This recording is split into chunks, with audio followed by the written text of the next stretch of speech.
Bonjour.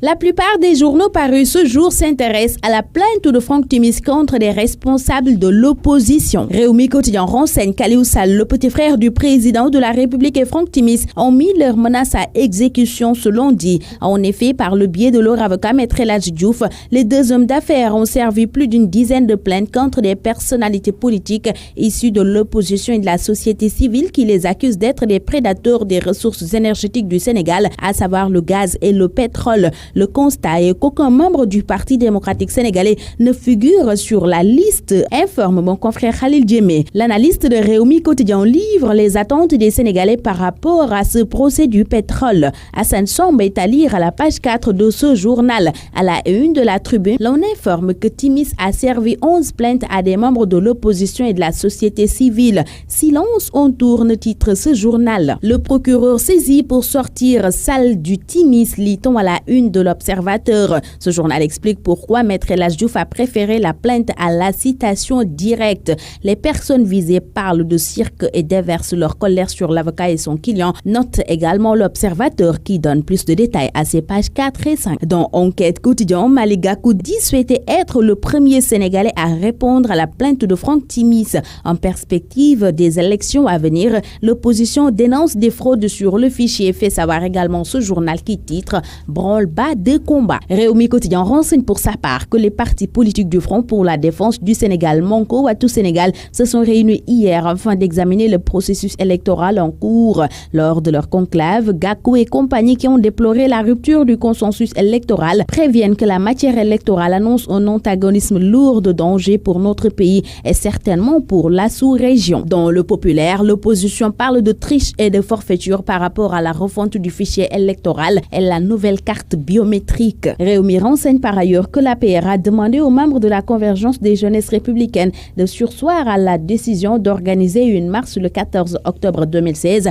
pour contrecarrer celle de l'opposition. Ce journal révèle par ailleurs que l'ouverture de la session unique de l'Assemblée nationale ce vendredi, suivie du renouvellement du bureau, se fera sans Barthélémy Diaz. Le député maire de Sacré-Cœur Mermoz a décidé, pour reprendre ses propos, de mettre à l'aise Ousmane Tanor Dieng et son parti en démissionnant de son poste de secrétaire élu. Un poste, dit-il, qu'il a acquis grâce au PS. Pour matérialiser cet acte, Diaz fils a envoyé 2 lettres à Ousmane Tanor Dieng et à Moustapha Niasse. Tout de même, il conserve son poste de député pour, dit-il, continuer à représenter le peuple et leur parti. Mais avec cette démission pour être simple député, il n'aura qu'un salaire de 1 350 000 francs CFA, quelques 300 litres d'essence, un seul véhicule en bureau qu'il partage avec un de ses collègues, pas de crédit téléphonique en tant que secrétaire élu et il pouvait assister aux réunions de bureau. Il avait un salaire de 2 1 000 litres de carburant, du crédit téléphonique, un bureau, une assistante, 2 voitures, fait savoir Réumi Quotidien. Walf Quotidien informe pendant ce temps que les partisans du maire de Dakar ne veulent plus être les seuls socialistes à défiler devant les enquêteurs de la DIC.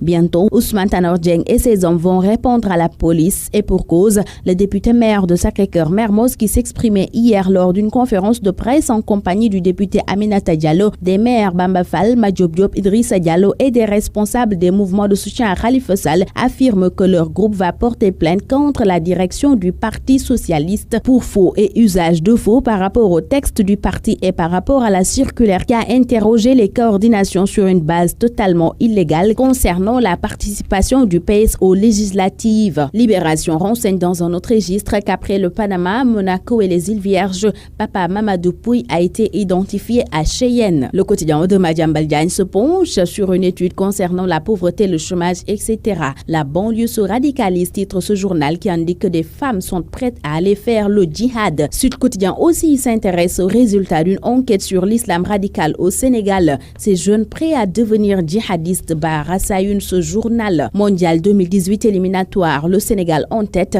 et maintenant l'Afrique du Sud s'exclame à sa une. Le quotidien du sport Stade. Le quotidien des arènes sénégalaises se demande si le combat royal de la saison prochaine opposera Eumeu Sène à Bombardier le 4 avril. En tout cas, Eumeu Sène est en Suisse depuis dimanche, informe ce journal.